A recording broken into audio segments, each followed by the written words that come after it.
요거는 조금 더 중장기적인 약간 그렇죠. 뷰라고 굉장히 약간 네. 장기적 우리도 중장기적인 이제 뭐 보면은 기업들 보면 투자 진짜 안 하거든요. 왜냐면 너무 많이 당해봐서 특히나 이제 IT 기업 같은 경우에 이제 장비 기업이나 소재 기업 이런 데들은 뭐 저기 뭐 삼성이나 애플에서 야 너네 우리 물건 예를 들어서 이번에 이만큼 팔릴 거니까 100만 대 팔릴 거니까 준비해놔. 근데 이 100만 대가 안 팔려. 그럼 미안해. 이러니까 한두 번 당한 게 아니야. 그래가지고 웬만하면 안 해. 그러니까 단순히 이제 뭐 이런 것뿐만 아니라 이게 되게 많아요. 되게 많아요. 모든 산업에 되게 많아요. 그래서 웬만하면 안 하고 싶어 하긴 하죠. 그래서 근데 이제 우리가 보통 기업들이 투자를 안 한다라고 할 때는 이제 우리가 잘 아는 산업 뭐 그런 부분에 이제 그 중심에 놓고 하는 얘기인데 사실은 그 산업에서는 투자하는 게 되게 위험한 겁니다. 그럼요. 그 그렇죠. 경영자 입장에서는. 왜냐하면은 ROE가 안 나오니까 지금 자본이라든가 기술은 굉장히 보편화되어 있기 때문에 이른바 이제 잘 알려진 산업에서는 투자한다는 것은 굉장히 위험한 일이 될 수 있고, 그런데 이제 제가 앞서 말씀드렸던 그런 자본이 이제 그 고도로 축적되어 나가면서 그 공급 능력이 계속 높아진다. 그래서 전체 그 어떤 방향은 자본의 수익성이 계속 하락하고 물가는 이제 떨어지는 뭐 그런 좋은 의미의 디플레이션이다라고 뭐 아주 긴 트렌드는 그렇다라고 보는데, 거기서 말하는 이제 자본이 축적돼서 공급 능력을 창출하는 것은 우리가 생각하지 못했던, 앞서 이제 그 이효석 팀장님 말씀하셨듯이 아니 이런 기업이 어떻게 그 투자를 해라고 그러니까. 하는 VC들이 투자하는 그런 말도 안 되는 기업들 100개 내진 1000개 중에는 정말 나중에 뜻밖의 대박이 나는 게 있는 거죠. 대표적으로 쿠팡인 것 같아요. 제가 그렇죠. 이쪽 업계에 있으면서 쿠팡에 대한 그런 부정적이거나 좀 아니 어떻게 이게 투자를 받아라는 얘기를 한 10년은 들은 것 같아요. 쿠팡은. 네. 그런데 이제 근데 그 아까 쿠팡을 보면서 또 더 많은 회사들이 용기를 얻었어 이번에. 맞습니다. 그렇죠. 야 나도 끝까지 하면 될 수 있다. 나도 될 수 있어. 나는 죽지만 않고 버티기만 하면 된다. 그래서 그런 아주 파괴적 혁신 기업들 주변에는 엄청난 시체들이 있는 것이죠. 그렇죠. 기업은 기업이고 그쵸. 기업은 기업대로 투자자들은 투자자들대로. 그런데 인류 전체 이제 매크로하게 보면은 그 파괴적 혁신 기업 하나가 전체를 그냥 또 바꾸게 되고, 아까 이제 AMC 사례 말씀 예로 드신 것처럼 말도 안 되는 기업이었는데 돈을 쑤셔 넣으니까 말이 되는 게 되기도 한다는 거죠. 특히 이제 혁신 기업 같은 경우는 그러했고, 우리가 과거에 이제 닷컴 버블 때 말도 안 되는 기업들 중에 하나가 아마존 뭐 이런 것들이지 않습니까? 근데 말이 되는 게 됐거든요. 그러니까 그런 이제 투자가 계속해서 일어난다는 것이죠. 그러니까 투자도 저희 고민은 그거예요. 자본이 많이 풀리면은 자본에 대한 수익성, 기대 수익이나 요구 수익이 떨어질 수도 있다. 그럼 요구 수익도 같이 떨어지거든요. 그렇죠. 할인율도 같이 떨어지는 거예요. 맞아요. 그럼 사실은 이게 투자를 기대 수익이 떨어져도 해야 할지 맞는 거거든요. 그래서 비슷한 논리로 제가 좀 생각하는 게, 왜 지금 잘 나가는 기업들, 그럼 쿠팡도 얘기하셨지만 거의 다 오너들이 뭔가 책임을 지고 가는 기업들이에요.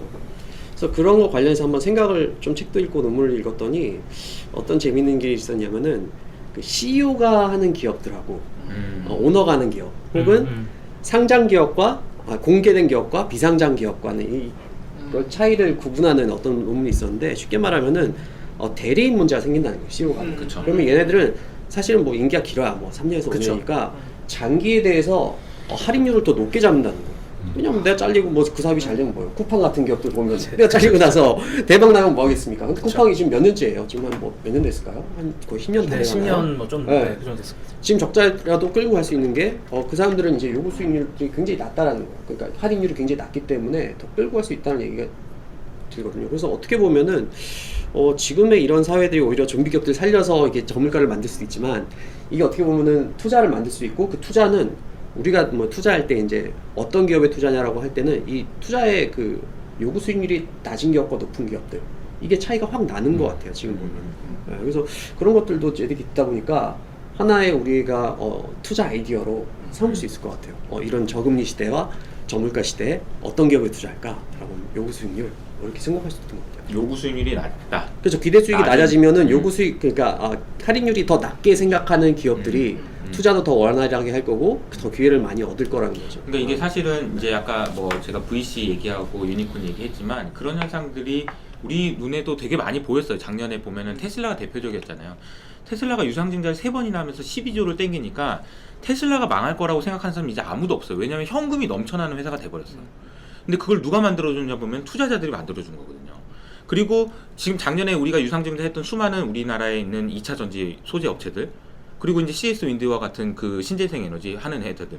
근데 그런 애들은 자본시장에서 너네들한테 돈을 줄 테니까 니네들이 세상을 바꿔줘라고 얘기하고 있는 거예요. 지금 금융시장이 세상을 바꾸고 있다라고 저는 생각을 하고 있는 게 뭐냐면 그렇게 계속 가격을 올려주는 거예요.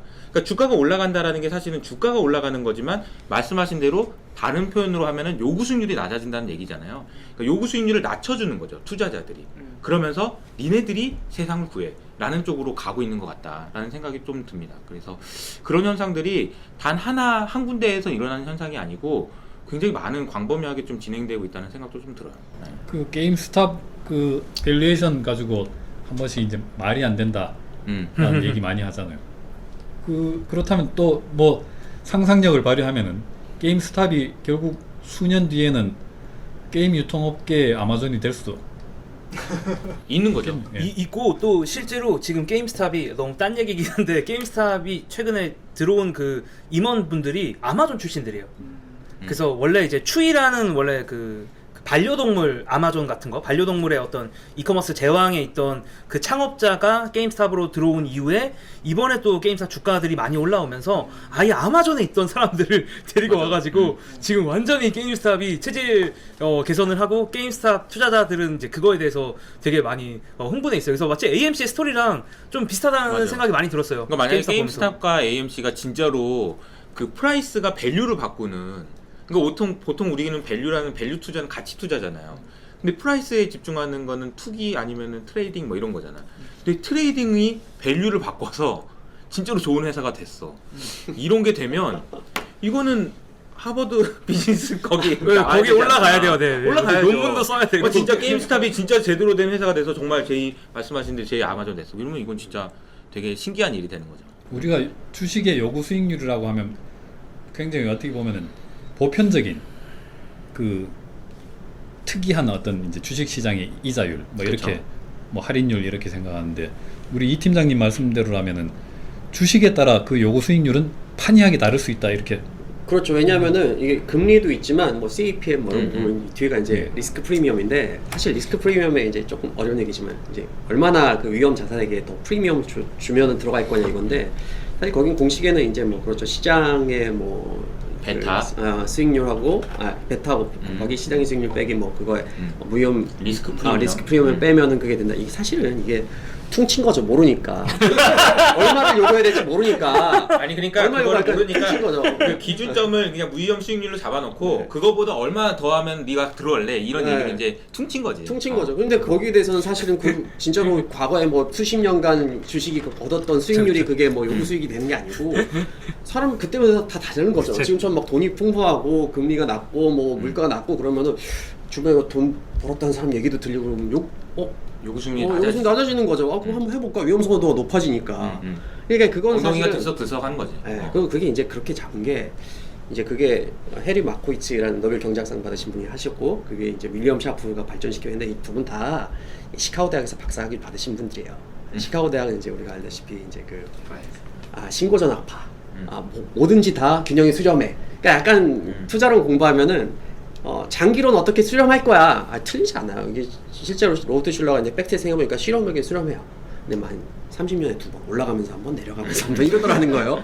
그러니까 이게 아까 죽은 시기랑 똑같은 거지. 네, 장기적으로 하루에 2번은 맞아. 네, 그 공식으로 하는 게 맞지만 근데 순간순간은 이제 지금 우리가 얘기 나눈 것처럼 인플레이션이 낮을 때도 있고 어떨 때는 높을 때도 있고 피하고 싶을 때 있고 주식을 안 하고 싶을 때도 있고 막 하고 싶을 때도 있고 그거에 따라 달라진다는 거죠. 그래서 요구 수익률 그래서 저는 그 요구 수익률을 뭐라고 표현하냐면 이게 주식에 적용되는 금리는 두 가지 금리, 그러니까 리가 어울린 거라고 하는데 금리, 우리가 말하는 그 금리랑 심리라고 표현하거든요. 그러니까 아까 말씀하신 그 요구 수익률이라는 거는 굉장히 심리적인 요인이 크다는 거예요.